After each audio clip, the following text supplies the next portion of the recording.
Periyar Maniammai Institute of Science and Technology, Tanjavur. B.Tech Biotechnology with specialization in computer science and biology. Powaco 5G. Best design. Best AI. Think Techno. Think Purvika. நம்ம ஸ்ரீகுமரன் தங்க மாளிகை triple star திட்டத்துல நீங்களும் ஆகலாம் super star. Download the SKTM Jewel app today. IBC Tamil நேயர்களுக்கு வணக்கம். இன்றைய நேர்காணலில் நம்மோடு இணைந்திருக்கிறார் அரசியல் விமர்சகர் சுமன் சி ராமன் அவர்கள். வணக்கம் சார். வணக்கம் சர்மா. செய்தியை பார்த்துருப்பீங்க. நம்ம மிகவும் எதிர்பார்க்கப்பட்டது அந்த IRS அதிகாரி கண்டிப்பாக தாவேக்காவில் சேர்ந்துருவார் அப்படின்னு சொல்லி நீண்ட நாளாகவே பேசப்பட்டது. இன்னைக்கு அதிகாரப்பூர்வமாகவே சேர்ந்துட்டாரு. அவர் மட்டும் இல்லாமல் கூடுதலாக இன்னும் ஒரு 5 பேர் சேர்ந்துருக்காங்க. அதில் பார்த்தீங்கன்னா ராஜலட்சுமி முன்னாள் அதிமுக சட்டமன்ற உறுப்பினர், டேவிட் செல்வன் முன்னாள் திமுக சட்டமன்ற உறுப்பினர், டாக்டர் ஸ்ரீதரன் அதிமுக முன்னாள் சட்டமன்ற உறுப்பினர், டாக்டர் மரியா வில்சன் அவர் ஒருத்தர், அப்புறம் சுபாஷ்ன்னு சொல்லி முன்னாள் நீதிபதி. இவங்க 5 பேரும் சேர்ந்திருக்காங்க. ஒட்டுமொத்தமா இன்னைக்கு 6 பேர். முக்கிய ஒரு செய்தியாக பார்க்கப்படுது. உங்களுடைய ஃபர்ஸ்ட் கமெண்ட் என்ன இதை பத்தி? ஃபர்ஸ்ட் என்னன்னா, இது ஒரு குறையா இருந்தது. விஜய் கட்சியில எல்லாம் புதுசு புதுசா வர்றாங்க, ஆனால் அரசியல் அனுபவம் இருக்கிற யாருமே வரல அப்படிங்கிறது தான் ஒரு பெரிய குற்றச்சாட்டு. நீங்க தேமுதிக மாதிரி ஒரு கட்சி ஆரம்பிக்கிற காலகட்டத்தில் பாத்தீங்கன்னா நிறைய தலைவர்கள் மற்ற கட்சிகள் அதிமுக திமுக போன்ற கட்சிகளை விட்டுட்டு தலைவர்கள் வந்தாங்க. இப்போ இங்க அது நடக்கல. ஸோ இவ்வளவு நாள் பெருமளவுல ஒரு ஒரு பொலிட்டிக்கல் பார்ட்டிஸ்ல விட்டுட்டு நிறைய பேரு அங்க வரல. ஒருத்தர் 2 பேர் சிடிஆர் நிர்மல்குமார் போன்றவர்கள் வந்தாங்க, பட் மாசா யாரும் வரல. இப்போ அதை மாத்துறதுக்கு ஒரு முயற்சி செஞ்சிருக்காங்க. இன்று வந்தவர்கள் யாருமே ஹெவி வெயிட்ஸ் கிடையாது, அதாவது பெரிய தலைவர்கள் அப்படிங்கிற மாதிரி கிடையாது. பட் நிச்சயமாக ஒரு இதெல்லாம் பர்செப்ஷன் தான். ஓ, மற்ற கட்சிகள்ல இருந்து தலைவர்கள் எல்லாம் வர ஆரம்பிச்சாங்க, இல்ல முன்னாள் சட்டமன்ற உறுப்பினர்கள் எல்லாம் வர்றாங்க அப்படின்னு ஒரு பர்செப்ஷன் ஒண்ணு கிரியேட் பண்ணலாம் இல்லையா? சோ அது வரைக்கும் இது நிச்சயமா உதவும். பட் இப்ப வந்திருக்கிறவங்க யாருமே ஒரு அரசியல் ரீதியாக ஒரு அதிக செல்வாக்கு இருக்கிறவங்கன்னு சொல்ல முடியாது. அதான் இப்போ அருண்ராஜ் பேசும்போது என்ன சொல்றாரு பிரஸ் மீட்ல, விஜய அந்த சந்தித்த பின்பாக அந்த கட்சியில சேர்ந்ததுக்கப்புறம் என்ன சொல்றாருன்னா, ஒரு மாற்றத்திற்கான ஒரு புதிய நபராக தாவேக்காவை பாக்குறேன் அப்படின்னு சொல்லி சொல்றாரு. அவரும் தொடர்ந்து ஆக்டிவா இருந்த ஒரு நபராகவே பார்க்கப்பட்டது அண்மை காலமாக. இவர் சொல்றாருன்னா அப்போ இதுக்கு பின்னாடி அவருடைய கணக்கு என்னவா இருந்தது? விஜய்கிட்ட நான் பேசும்போது அவர் சொன்னாரு, விஜயிடம் என்கிட்ட அவரு பேசும்போது எனக்கு என்ன புரிஞ்சதுன்னா, நீண்ட கால திட்டம் ஏதோ விஜய் வச்சிருக்கிறதா நான் ஃபீல் பண்றேன், அதனால நான் இந்த கட்சியில சேர்ந்தேன் அப்படிங்கிறாரு. சரி, அந்த திட்டத்தை வெளிப்படையா சொல்லலாமே, இதுன்னு ரகசியமா வைக்க வேண்டிய திட்டம் இல்லையே. அதாவது பொதுமக்களுக்கு நல்லது செய்யக்கூடிய ஒரு திட்டம் என்றால் அந்த திட்டம் வெளிப்படையாக மக்கள் முன் வைக்க வேண்டும். இன்னைக்கு வரைக்கும் தமிழக வெற்றி கழகத்தினுடைய கொள்கைகள் என்ன திட்டங்களை அவங்க நிறைவேற்ற போறாங்க மக்களுக்காகங்கிறது யாருக்குமே தெரியாது. அதாவது பொதுவா ஒரு 4 தலைவர்கள் போட்டோவுக்கு மாலை போடுறாங்க, இதெல்லாம் பண்றாங்க. பட் அவங்களுடைய ஐடியாலஜி அதுக்கு ஒரு இண்டிகேஷனா இருக்கலாமே தவிர அவங்க திட்டங்கள் என்ன, வாட் ஆர் தேர் ப்ரோக்ராம்ஸ்? இப்போ ஊழல் ஒழிப்புங்கிறாங்க, எல்லா கட்சியும் ஊழல் ஒழிப்பு தானே சொல்லுது. இப்போ திமுக ஊழலை வளர்த்து விடுவோம் சொல்றாங்க, ஊழல் ஒழிப்பு தான் திமுகவே சொல்றாங்க. இல்ல, இப்போ இன்கம் டாக்ஸ் ஆபீசர் ஒருத்தர் கட்சிக்குள்ள வரார் அப்படின்னா அப்போ உண்மையானமே அதோடைய இன்டென்ஷன் நம்மளால புரிஞ்சுக்க முடியுதுல. விஜயனுடைய நோக்கமும் அப்போ ஊழல் அப்படின்னு அவர் வெறுமன சொல்லல, மத்த கட்சி மாதிரி உண்மையானமே மனசார சொல்றாரு அப்படிங்கிறது தானே. ஆம் ஆத்மி கட்சின்னு ஒரு கட்சி இருக்கு, உங்களுக்கு கூட தெரிஞ்சிருக்கும். அவங்க முதல்ல வந்த போது நிறைய பேர் இன்ஜினியர்ஸ், டாக்டர்ஸ், வக்கீல்கள் பல துறைகளிலிருந்து அப்படியே ஈர்க்கப்பட்டு இவங்க உலகத்தை நாட்டை மாத்திடுவாங்க, ஊழலை கட்டுப்பாட்டுக்குள் கொண்டு வந்துருவாங்க, ஒரு பெரிய மாற்றத்தை கொண்டு வருவாங்கன்னு. கடைசியில அந்த ஆம் ஆத்மி கட்சி நிலைமை என்ன ஆச்சுங்கிறது எல்லாருக்கும் தெரியும். சோ அதற்கு முழு பொறுப்பு மற்றவங்க மட்டும் இல்ல, ஆம் ஆத்மி கட்சி செய்த தவறுகளையே. ஏன்னா இந்த மாதிரி ஒரு கொள்கை ரீதியாக ஊழல் ஒழிக்க வேண்டும் என்று அந்த கட்சியை சேர்ந்தவங்க எல்லாம், ஒரு யோகேந்திர யாதவோ, ஒரு பிரசாந்த் பூஷனோ, இல்ல அட்மிரல் ராம்தாஸோ, ஹார்ட்லி அவங்களால 2 வருஷம் கூட அந்த கட்சியில தாக்கு பிடிக்க முடியல. ஸோ அதுவும் மற்ற ஒரு அரசியல் கட்சி தான் அப்படிங்கிற முடிவு எடுத்துக்கிட்டு தான் இவங்க எல்லாம் ஐதர் அவங்க நீக்கப்பட்டார்கள் இல்ல வெளியே வந்துட்டாங்க. ஸோ இது ஒரு IRS அதிகாரி அவர்கள், திரு அருண்ராஜ் அவர்கள் எனக்கு அறிமுகமானவர். ஆனாலும் ஒரு IRS அதிகாரி இவ்வாறு இந்த கட்சியை சேர்ந்ததனால் அது பொலிட்டிக்கலா இது ஒரு, நான் ஏற்கனவே சொன்ன மாதிரி பர்செப்ஷன் அது உதவும். மக்கள் பாக்குறாங்கல்ல, ஓ பரவாயில்லைங்க அபிஷியல்ஸ் எல்லாம் போறாங்க அப்படின்னா ஓகே.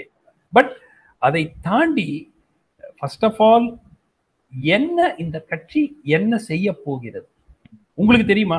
நீங்க இதே மீடியா துறையில ஒரு கிளாரிட்டி இல்ல, நீங்க சொல்லுங்க. நீங்க இல்ல இல்ல நீங்க தானே நான் கேள்வி கேட்கிறேன். தாவேகாவினுடைய திட்டங்கள் என்ன தெரியாது, யாருக்குமே தெரியாது.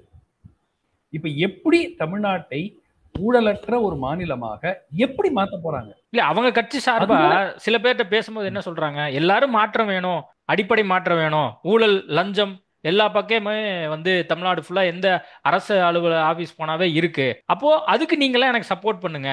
அதுக்கு விஜய் வந்திருக்காரு, கிட்டத்தட்ட 200 கோடி விட்டுட்டு வந்திருக்காரு. அப்ப சுமன் ஸ்ரீராமனோ நானோ இன்னும் 4-5 பேர் எல்லாம் சேர்ந்து நீங்க எங்களுக்கு சப்போர்ட் பண்ணுங்க அப்படிங்கிற மாதிரி அவங்க பேசுறாங்க. ஐயா ஊழலை ஒழிக்க வேண்டும் என்பது ஒரு பொது கருத்து. எல்லாருமே ஊழல் ஒழிக்கணும் தான் சொல்றாங்க. எப்படி நீங்க செய்ய போறீங்க? என்ன திட்டங்கள் மூலம் ஊழலை ஒழிப்பீர்கள்? அப்ப விஜய் வந்தா ஊழல் ஒழிஞ்சிராது. விஜய் வந்து எதிர்கட்சி தலைவரானாவோ அல்லது சிஎம் ஆனாவோ ஊழல் ஒழிஞ்சிராது. ஐயா, இது வந்து ஒரு சிஸ்டமிக் ப்ராப்ளம். இது வந்து சிஸ்டம். திரு ரஜினிகாந்த் அவர்கள் ஒரு காலகட்டத்துல சிஸ்டம் சரியில்லைன்னு பாத்தீங்களா?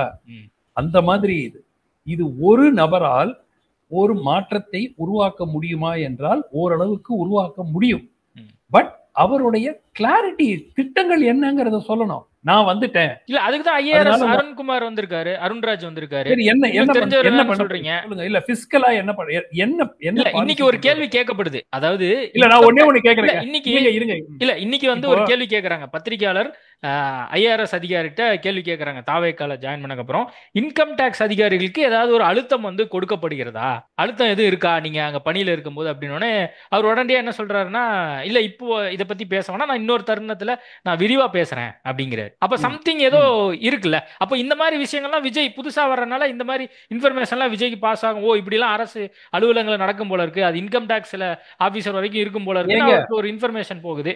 சரி, ஓகே. அப்ப இந்த மாதிரி அரசு அதிகாரிகள் அப்போ இந்த மாதிரி நடக்கிறதா அவருக்கு தெரியப்படுத்துறாங்க. ஏஜென்சிஸ்ல வேலை செய்யற அதிகாரிகள் மீது அழுத்தம் வருது அப்படிங்கிறது குறைஞ்சது 40-50 வருஷமா எல்லாருக்கும் தெரியும். இது வந்து விஜய் அரசியலுக்கு வந்துதான் நம்ம கிட்ட சொல்லணுங்கிற அவசியமே கிடையாது. இது எல்லோருக்கும் தெரிந்த ஒன்று. இப்போ நான் என்னுடைய கேள்விக்கு பதில் நீங்க கொடுக்க மாட்டேங்கிறீங்க. எப்படி நீங்க இந்த ஊழல் ஒழிக்க போறீங்க? நீங்க ஒரு 5 திட்டம் சொல்லுங்க. நாங்க வந்து இதை பண்ண போறோம், இந்த திட்டங்கள் மூலம். இப்போ உதாரணத்துக்கு நான் சில விஷயங்கள் எடுத்து, இப்போ டாஸ்மாக் எடுத்துக்கங்க. சிம்பிளா சில விஷயங்கள் சொல்லுங்களேன். டாஸ்மாக் நாங்கள் ஆட்சி பொறுப்புக்கு வந்தால் முழுமையாக டிஜிட்டல் ஆக்கி விடுவோம். டாஸ்மாக்ல இந்த மாதிரி எண்ட் டு எண்ட் ட்ராக்கிங் நாங்க போட போறோம். ஒவ்வொரு பாட்டிலுக்கும் QR கோடு போட்டு அதை ட்ராக் பண்ணி அது எங்கிருந்து வருது, ஃபுல்லி டிரான்ஸ்பரண்டா நாங்க இது டெண்டரிங் ப்ராசஸ கொண்டு வர போறோம். ஏதாவது ஒண்ணு சொல்லுங்க. எனக்கு என்ன இப்பதான் அவர் கத்துட்டு வராரோ என்னமோ, விஜய் இப்பதான் கத்துட்டு வராரோ என்னமோ, அரசு அலுவலர் மூலமாக, முன்னாள் சட்டமன்ற உறுப்பினர் மூலமாக. ஸ்ரீதர் சேர்ந்தார்ல, என்ன சொல்றாரு? அவரை முதலமைச்சராக்க தான் நாங்கள் எல்லாம் பாடுபடுவோம் அடுத்த ஆண்டு. என்னங்க ஒரு நியாயம் இருக்கணும்ல. அரசியல்ல வருவாரா ஒருத்தர் 6 மாசத்துல 1 வருஷத்துல அவர் முதலமைச்சர் ஆக்கிடணும். என்னங்க எனக்கு அவர் எங்கள் தலைவரை ஒரு முக்கிய பொறுப்பில் அமரும்படி நாங்கள் முயற்சி செய்வோம், கணிசமான எண்ணிக்கையில் சட்டமன்ற உறுப்பினர்களை பெறுவோம். லாஜிக். எல்லா கட்சியும் அதான் விருப்பப்படுவாங்க. முதலமைச்சர் ஆகணும் 2026 என்னங்க நியாயம் இருக்குது? ஒரு மாநிலத்தினுடைய முதலமைச்சர் ஆவதற்கு ஓரளவுக்கு அரசியல் அனுபவம் வேண்டாமா? வேண்டவே வேண்டாமா? இல்லைங்க, நான் உங்களுக்கு கேட்கிறேன். ஒரு பிளெயின்ல ஒருத்தரை பைலட்டா உட்கார வைக்கிறாங்க. 6 மாசம் 1 வருஷம் தான் அவருக்கு எக்ஸ்பீரியன்ஸ். அவரை கொண்டு போய் பைலட்டா உட்கார வச்சா நீங்க ஹாப்பியா இருப்பீங்களா? இல்ல ஒரு 15 ஆண்டு காலம் அனுபவம் இருந்தவர் பைலட் பண்ணா உங்களுக்கு கம்ஃபர்ட், எது கம்ஃபர்ட்டா இருக்கும்? எக்ஸ்பீரியன்ஸா இருக்கிறவங்க கம்ஃபர்ட்டபிளா இருக்கும். ஆசைப்படுவதற்கு தவறில்லை. ஆனால் ஸ்ட்ரெயிட்டாவே நான் முதலமைச்சர் ஆகணும், நான் சட்டமன்ற உறுப்பினர் ஆகணும், 5 வருஷம் நான் கத்துப்பேன், அரசியல் அனுபவம் பெறுவேன், மக்களை தினமும் சந்திப்பேன், அதுக்கு பிறகு என் கட்சியை வளர்ப்பேன், அதற்கு பிறகு நான் அடுத்த கட்ட தேர்தல்ல 2031ல நான் வந்து என் கட்சியினுடைய ஒரு மிக முக்கிய ஒரு பொறுப்புக்கு வருவதற்கு முயற்சி செய்வேன். லாஜிக்கலுங்க. இது வரைக்கும் எவ்வளவு பிரஸ் கான்ஃபரன்ஸ் விஜய் அட்ரஸ் பண்ணியிருக்காரு? ஒரு என்ன பண்ணாரு? கேள்விகள் என்ன கேள்விகள்? Full fledged press conference. என்ன தியரிஸ் பத்தி சொன்னாரு? பிரஸ் கிட்ட அவர் பேசுறது சொல்லுங்க, பிரஸ் கிட்ட கேள்வி எடுக்கிறதுங்க. பிரஸ் கான்ஃபரன்ஸ்ங்கிறது வந்து இவங்க பிரஸ் கேள்வி கேட்கணும். நான் ஒரு மைக்கு முன்னாடி நான் ஸ்டேட்மெண்ட் ரீட் அவுட் பண்றதுங்கிறது பிரஸ் கான்ஃபரன்ஸ் கிடையாது. அப்படி பார்த்தா முதலமைச்சர் டெய்லி தான் பிரஸ் சந்திக்கிறாரு. அவர் பாட்டுக்கு அந்த அந்த இதை ரீட் அவுட் பண்ணிட்டு போறாரு. அது பிரஸ் கான்ஃபரன்ஸ் கிடையாது. அதுக்கு பதில் கேட்டாக்க மோடி எத்தனை பிரஸ் கான்ஃபரன்ஸ் பண்றாருன்னு கேக்குறாங்க. ஏங்க, மோடி பிரஸ் கான்ஃபரன்ஸ் பண்ணலைங்கிறது தான் அவருக்கு மிகப்பெரிய ஒரு குறை. எல்லாரும் சொல்றோம், நானும் பலமுறை அதை பத்தி சொல்லியிருக்கேன். பிரஸ்ஸை சந்திக்காத ஒரு பிரதமர் இந்த நாட்டுல இருந்ததே கிடையாது. இவ்வளவு நாள் 11 வருஷமா ஒரு ஃபுல் ஓபன் பிரஸ் மீட் கூட அவர் வச்சது கிடையாது. ஆனால் அவர் பிரதமர் ஆயிட்டாரு. அவர் பிரஸ் சந்திக்க மாட்டேங்கிறாரு. நீங்க அரசியலுக்கு இப்பதான் வந்திருக்கீங்க, இப்போ பிரஸ் சந்திக்க மாட்டேன்னா அப்புறம் என்ன லாஜிக்? அது ஜூன் 22ஆம் தேதி ஏதாவது சந்திக்க போறாரு அப்படின்னு சொல்லி செய்திகள்லாம் வருது, பர்த்டே அன்னைக்கு. நல்லதுங்க, சந்திக்கட்டும், கேள்விகளுக்கு பதில் சொல்லட்டும். இது என்ன இஷ்யூ? இதுல ஒரு ஜனநாயக நாட்டுல ஊடகங்கள் கேள்வி கேட்பாங்க. அந்த கேள்விகளுக்கு தைரியமா பதில் சொல்லுங்க. என்ன தப்பு இருக்கு? சரி, இப்ப யாருமே அவர் 100% பர்ஃபெக்டா முதல் நாளே ஆன்சர் கொடுப்பாருன்னு எதிர்பார்க்கல. ஏன்னா அரசியல் அனுபவம் இப்பதான் அவருக்கு கிடைக்குது. ஸோ அதனால ஒரு சில விஷயங்கள்ல சில தடுமாற்றங்கள் இருக்கலாம். பட் அந்த தடுமாற்றங்களோடு கூட பிரஸ்ஸை சந்திக்கிறது பெட்டர். சந்திக்காமையே இருப்பேன் நானு, இல்லாட்டி நான் வெறும் ஒரு ஸ்டேட்மெண்ட் படிச்சுட்டு போவேங்கிறது நியாயம் இல்லை. இப்போ முன்னாள் ஐஆர்எஸ் அதிகாரி, அப்புறம் நீதிபதி, முன்னாள் நீதிபதி, அப்புறம் முன்னாள் சட்டமன்ற உறுப்பினர்கள், இன்னும் நிறைய பேர், தேர்தல் வியூக வகுப்பாளர்கள், இவங்கெல்லாம் இப்போ விஜயை ஸ்ட்ரென்தன் பண்றதுக்கு, தாவேக்காவை ஸ்ட்ரென்தன் பண்றதுக்கு, இப்போ நீங்க ஆரம்பத்துல சொன்ன மாதிரி தேமுதிகக்கு எப்படி ஒரு ஸ்ட்ரக்சர், ஒரு வடிவம் இருந்துச்சோ அந்த வடிவத்துக்கு இப்போ வர்ற மாதிரி உங்களுக்கு எதுவும் தெரியுதா? இந்த பிரசன்ட் இன்னைக்கு போய் சேர்ந்தவங்கனால அந்த அளவுக்கு பெரிய மாற்றம் வரும்னு நினைக்கல. பட் மேபி இன்னும் சொல்றாங்க, இன்னும் அடுத்த பேட்ச்ல இன்னும் சிலர் வருவாங்க அப்படிங்கிற மாதிரி பேச்செல்லாம் அடிபடுது. ஸோ இன்னும் வேற அனுபவம் அதிகமாக இருக்கிறவர்கள், அவர்கள் பகுதியில் செல்வாக்கு இருக்கக்கூடியவர்கள், அந்த மாதிரி நபர்கள் இப்ப இன்னைக்கு சேர்ந்தவங்க எல்லாம் கூட விஜயினுடைய செல்வாக்கு இருந்தாதான் அவங்களால போய் மக்களிடையே ஒரு தாக்கத்தை ஏற்படுத்தும்.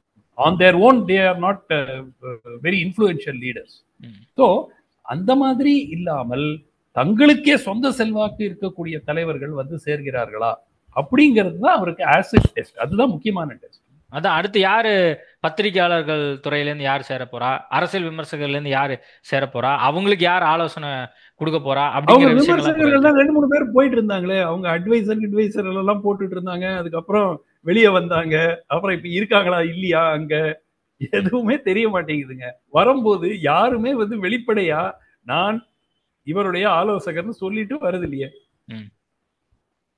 போய் சேர்ற ஆக்சுவலா என்ன கேட்டாங்க, கட்சியில போய் சேர்றது கரெக்ட், அவங்க விருப்பம், அது வெளிப்படையா வந்துடணும். நீங்க ஒரு விவாதத்திலேயோ தொலைக்காட்சியில பங்கேற்கும் போது நீங்கள் ஒரு அரசியல் கட்சி தலைவருடைய ஆலோசகராக இருந்து கொண்டு அதை மக்கள் முன் அதை வெளிப்படையாக ஒப்புக்கொள்ளாமல் நீங்கள் செய்வது எப்படி நியாயம்? இதெல்லாம் இருக்குல்ல. பட் போய் சேரட்டும், வெளிப்படையா போய் சேருவது நல்லது. உங்களுக்கு ஏதாவது அது மாதிரி எதுவும் திட்டம் இருக்கா சார் தாவேக்கால சேரத்துக்கு? நான் ஒரு கிரிட்டிக்குங்க, அதான் எல்லாரும் என்ன திட்டுறாங்க. யார் என்ன பண்ணாலும் நீங்க திட்டிகிட்டே இருக்கீங்க. திட்டிட்டு இல்ல, அதை சுட்டி காட்டினால்தான் ஒரு இம்ப்ரூவ்மெண்ட் வரும். ஒரு தவறை தடுக்க முடியும், இல்லாட்டி ஒரு முன்னேற்றத்தை கொண்டு வர முடியுங்கிற ஒரு இதெல்லாம் என்ன பொறுத்த வரைக்கும் I am not a political person at all. நான் ஃபாலோ பண்றேன். நான் டெஃபினட்டா இவர் நல்ல திட்டங்கள் கொண்டு வந்தா முழுமையா நான் அதை சப்போர்ட் பண்ணுவேன். அதான் இன்னைக்கு இந்த நிகழ்வு மூலியமாக விஜய்னால இவங்களுக்கு வெளிச்சம் கிடைக்குதே தவிர இவங்களால விஜய்க்கு பெருசா ஒன்றும் கிடைக்க போறது இல்ல அப்படின்னு நீங்க சொல்றீங்க. ஒன்லி ஒரு நாலேஜ் ஷேரிங் மட்டும்தான், அந்த அடிப்படையில இவங்க எல்லாம் உதவும். எக்ஸ்பீரியன்ஸ் ஷேரிங்க. இப்ப எல்லாருமே 2-3 பேர் முன்னாள் சட்டமன்ற உறுப்பினர்களா இருந்திருக்காங்க அப்படின்னா அவங்க பூத் கமிட்டி எப்படி மேனேஜ் பண்றது, ஒரு தேர்தலை எப்படி மேனேஜ் பண்றது, இதெல்லாம் ஓரளவுக்கு அனுபவம் இருந்திருக்கும். 2 பேர் அதிமுக முன்னாள் சட்டமன்ற உறுப்பினர்கள், ஒருத்தர் திமுக முன்னாள் சட்டமன்ற உறுப்பினர். ஸோ இவங்களுக்கு எல்லாம் ஒரு எக்ஸ்பீரியன்ஸ் இருக்கும். அது விஜய் கட்சியில இருக்கிற பெரும்பாலானோருக்கு இல்ல. சோ அந்த அளவுக்கு இது உதவுமே தவிர அதை தாண்டி இவர்கள் தான் விஜயை நம்பி இருக்கிறார், விஜய் இவர்களை நம்பி இல்லை. அடுத்த கட்டமா இப்போ விஜய் வர்ற பிறந்த நாளுக்கு அப்புறம் ரொம்ப ஆக்டிவா இருக்க போறாரு அப்படிங்கிற ஒரு செய்தி ஒன்று வருது. அது மட்டும் இல்லாம படத்தினுடைய அந்த ஜனநாயக படப்பிடிப்பு ஒட்டுமொத்தமா முடிஞ்சிடுச்சு அப்படின்னு செய்திகள் வருது. அப்போ ஆல்ரெடி இப்போ மதுரையில முருகர் மாநாடு சம்பந்தமா நம்ம அதிகமா செய்திகள் பார்த்துட்டு இருக்கோம். அவருடைய ஃபோக்கஸுமே மதுரையை நோக்கி நகரும் அப்படின்னு எதுவும் உங்களுக்கு எதுவும் தோணுதா? இல்ல, ரீஜன் வைஸ் அவர் பார்ப்பாருன்னு நான் நினைக்கல. பட் அவர் ரெகுலர் பாலிடிக்ஸ்ல வர்றது நல்லது. ஏன்னா ஒரு மாதத்துக்கு ஒரு ஈவெண்ட் அப்படிங்கிறதுல அதுலயும் ஒரு ஒரு 15 நிமிஷம் 1/2 மணி நேரம் பேசிட்டு போவாரு அப்படிங்கிறதை தாண்டி தினமும் மக்களை சந்திக்கிறார் அப்படிங்கிற மாதிரி ஒன்று வருவது சரி. ரெண்டாவது, எனக்கு பிடிக்காத சில விஷயங்கள் இந்த இந்த பவுன்சர்ஸ் எல்லாம் வச்சுக்கிட்டு அது வந்து நிச்சயமா ஒரு நெகட்டிவ் இம்ப்ரெஷன். அரசியல் கட்சி தலைவர்கள், பெரிய பெரிய தலைவர்கள்னா கூட காவல்துறை செக்யூரிட்டியோட வருவாங்க. ஸோ விஜய் அவர்களே இப்போ ஒய் கேட்டகரி செக்யூரிட்டி கொடுத்துருக்காங்கன்னு சொன்னாங்க. இப்போ அந்த ஒய் கேட்டகரி வச்சுக்கிட்டு வந்தா ஒன்றும் பிரச்சனையே இருக்காது. பட் இந்த பவுன்சர்ஸை வச்சு அவங்க மக்கள் எல்லாம் தள்ளி விடுறது, இதெல்லாம் வந்து ஷுவரா மக்களிடையே ஒரு கோபத்தை ஏற்படுத்தக்கூடிய ஒரு நிகழ்வு. அது ஏன் அதை தொடர்ந்து பண்றாங்க? தமிழ்நாட்டில் நம்ம என்னன்னா, ஒரு லீடர்னா அன்அப்ரோச்சபிளா இருக்கணும். அப்ரோச்சபிளா இருந்தாலே அவர் பெரிய லீடர் கிடையாதுன்னு நம்ம முடிவு எடுத்துறோம். அதனால இந்த இந்த ஒரு 30 கார் வரணும், நம்ம சினிமாவில் பார்க்குறோம் இல்லையா, அப்பதான் அவர் கெத்தான தலைவர் அப்படிங்கிற மைண்ட் செட்ல மக்கள் இருக்காங்க. அதை தான் வந்து இவர் ப்ரொஜெக்ட் பண்றாரே தவிர, ஆனா பவுன்சர்ஸ்ங்கிறது வந்து நெகட்டிவ். நீங்க பாத்தீங்கன்னா simple leadership with clarity of thought. என்ன இவர் செய்ய போகிறார், எப்படி இந்த மாற்றம் விஜயகாந்த் சொன்னது மாற்றம் தான். ஒரு காலகட்டத்தில் திரு வைகோ திமுகவிலிருந்து வெளியே வந்து அவரும் சொன்னது மாற்றம். எல்லாரும் மாற்றம் தான். எப்படி நீங்க அந்த மாற்றத்தை உருவாக்க போறீங்க? ஒரு ஒரு செயல் திட்டத்தை கொடுங்க, மக்கள் முன் எடுத்து கொண்டு போய் வையுங்க, அதை மக்கள் பரிசீலிக்கட்டும். இப்ப அந்த 1000 ரூபாய் கொடுக்குறாங்க, 1000 ரூபாய் தொடர்ந்து கொடுப்பீங்களா, நிறுத்துவீங்களா? சில திட்டங்கள், சில அரசு நிறுவனங்கள் கோடி, நூற்றுக்கணக்கான ஆயிரக்கணக்கான கோடி நஷ்டத்துல இயங்கிட்டு இருக்கு. அதெல்லாம் வந்து தனியார் மயமாக்க முயற்சி செய்வீங்களா, இல்ல இதே மாதிரிதான் பண்ணுவீங்களா? உங்க நீங்க எங்க நிக்கிறீங்க? சென்டர்ல நிக்கிறீங்களா, லெஃப்ட், ஸ்லைட்லி லெஃப்டா, ஸ்லைட்லி ரைட்டா, எதுவுமே தெரியாதுங்களே. நீங்க வெறும் இந்த படத்துக்கு மாலை போடுறது மட்டும் உங்களுக்கு அரசியல். இது வரைக்கும் அது ஒண்ணுதான் பார்த்திருக்கேன். பிஜேபி கொள்கை எதிரி, திமுக அரசியல் எதிரி. இதை தாண்டி எனக்கு ஒண்ணுமே தெரியல. எனக்கு ஏதாவது திட்டங்கள் இருந்தா மேபி, இப்ப சில பேர் என்ன சொல்றாங்க, ரொம்ப சீக்கிரமா சொன்னா எதிர் திமுக அதிமுக எல்லாம் பர்டிகுலரா திமுக அதை கண்டுபிடிச்சு அதை கவுண்டர் பண்ணிடுவாங்க, தேர்தலுக்கு 3 மாசம் முன்னாடிதான் இதெல்லாம் எடுத்து விடுவாங்க. இருக்கலாம், பட் என்ன வருதுன்னு பார்ப்போம். இது வரைக்கும் ஒன்றும் வரல. ஓகே, இன்னும் போக வேண்டிய தூரம் நிறைய இருக்கு. நிறைய சீக்கிரட்டா வச்சிருப்பாங்க அப்படிங்கிறது ஒரு செய்தியாகவும் கிடைச்சிட்டு இருக்கு. நேர்காணல் கொடுத்ததுக்கு மிக்க நன்றி சார். நன்றி sir. Periyar Maniammai Institute of Science and Technology, Tanjavur. BTech Biotechnology with specialization in computer science and biology. Powerco 5G. Best design. Best AI. Think Techno. Think Purvika. நம்ம ஸ்ரீகுமரன் தங்க மாளிகை ட்ரிபிள் ஸ்டார் திட்டத்தில் நீங்களும் ஆகலாம் super star. Download த SKTM Jewel app today.